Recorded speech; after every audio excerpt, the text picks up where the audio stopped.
এনা বোঝায় নাও। কি করছো এখন ট্যাবে? একটা মুভি দেখছিলাম, বল। এনা কি এতে?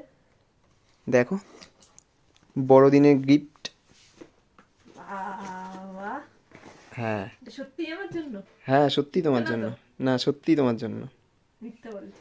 না, সত্যি তোমার জন্য এটা। তাহলে আমি কাটি। কাটো।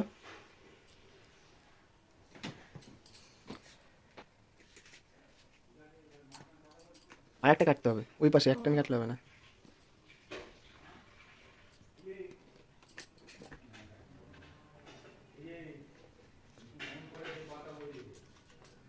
বাহ, হেভি তো। হ্যাঁ, বাহ, হেভি তো। থ্যাংক ইউ, হেভি সুন্দর। তাই? এটা আমার তো। না, এটা আমারই। বাহ, এরকম করছো? হ্যাঁ বাহ। হ্যাঁ।